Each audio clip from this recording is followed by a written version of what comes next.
Kami muliakan, Dajjal ini akan memasuki seluruh kota-kota besar di dunia, kecuali Mekah dan Madinah dia tidak berhasil memasuki.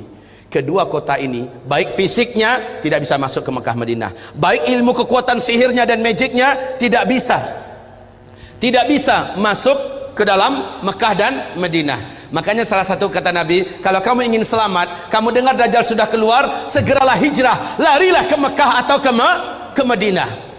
Jika tidak mampu, ada 5 langkah lain yang diperintahkan Nabi agar selamat dari Dajjal la'natullah alaih. Kaum muslimin yang kami muliakan, Dajjal ini bukanlah makhluk raksasa tinggi besar. Saya waktu di Sydney, saya malu mendengarkan jawaban seorang ustadz kondang di TV, acara live, ditanyakan oleh jamaahnya, apakah itu Dajjal? Oh, katanya, Dajjal itu adalah makhluk yang sangat tinggi besar. Kalau dia masukkan kakinya ke samudra laut yang paling dalam hanya semata kakinya. Waduh. Kalau dia ngomong di timur, yang di barat mampu mendengar suaranya. Kalau dia kencing di satu kota, banjir satu kota itu. Malu saya mendengar tuh jawaban, ya Allah.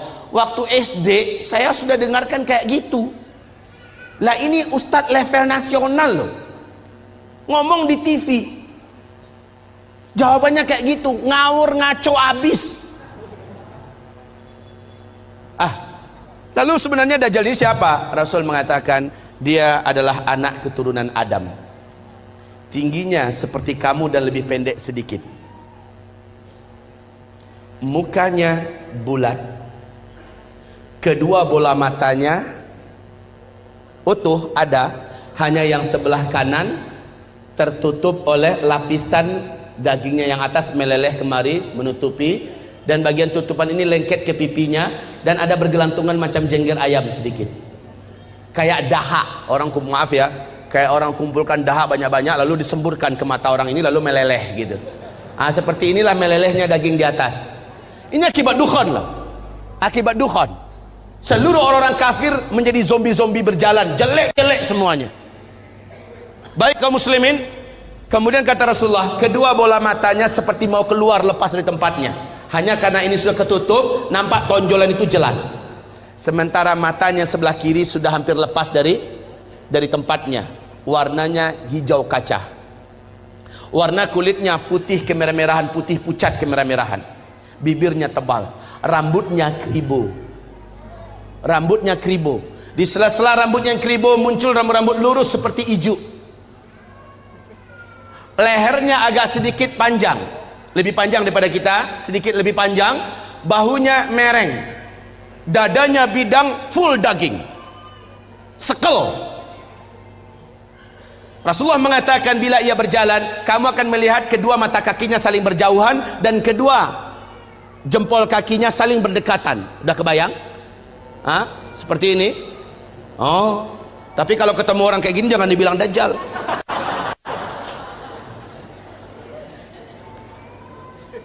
Orang biasa tapi jelek minta ampun, jelek abis. Kaum muslimin, kata Rasulullah berikutnya sallallahu alaihi wasallam, bagi orang yang beriman, yang menurut Allah imannya masih sahih, menurut Allah imannya masih benar, dia diizinkan oleh Allah mampu membaca huruf ka, fa, ra di antara kedua alis matanya. Ada tertulis ka, fa, ra, yaitu kafir. Walaupun aslinya dia nggak pandai membaca Arab, membaca Al-Quran, tapi imannya menurut Allah sahih, dia akan mampu melihat itu. Kalau sempat kepapasan beberapa papasan, dia mampu melihat kafara. Ibarat Allah yang kami muliakan, Rasulullah sallallahu alaihi wasallam bersabda, semua kemampuan yang jahat di bumi ini ada pada dia. Seluruh jin dan syaitan berkhidmat dan melayaninya, menjadi pengikutnya. Coba bayangkan, dukun mana di bumi ini yang sanggup menaklukkan seluruh jin dan setan? Sementara Dajjal dengan sukarela dan senang hati seluruh jin dan setan berkhidmat kepadanya. Dalam rangka, ya awas ya, di fase keempat ini adalah fase di mana setan jin dan setan manusia bersatu memperbanyak calon penghuni neraka. Di fase keempat ini, makanya ketika Dajjal muncul, ma baina khalqi Adam ila qiyamis sa'ah fitnatun akbar minad Dajjal. Sejak bumi ini Allah ciptakan, sejak Adam Allah ciptakan sampai hari kiamat, tidak ada fitnah yang lebih dahsyat, tidak ada fitnah yang lebih hebat, tidak ada fitnah yang lebih berat melebihi fitnahnya Dajjal. Maka berlindunglah kamu kepada Allah dari fitnah Masih Dajjal. Wallahi, kata Nabi, kalau saya hidup, saya yang akan membela kamu paling di depan. Tapi jika saya sudah tidak ada, setiap kamu harus bela dan jaga dirinya masing-masing. Dajjal memiliki kekuatan sihir yang tidak terbatas.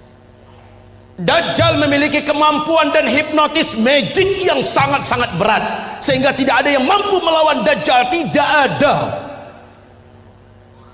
Ibarat Allah yang kami muliakan, Nabi perintahkan ketika kamu dengar Dajjal masuk ke kota-kota kamu, langsung sihirnya menyebar, yang menjadikan seluruh manusia yang juga sudah putus asa dengan beratnya beban hidup, dengan sukarela datang untuk menyongsong di mana titik Dajjal berada.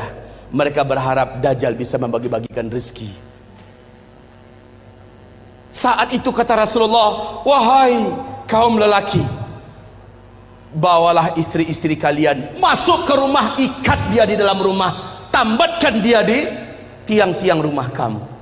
Carilah ibu-ibu kamu, bawa dia ke rumah, ikat kakinya, ikat tangannya, tambatkan dia di tiang-tiang di dalam rumah.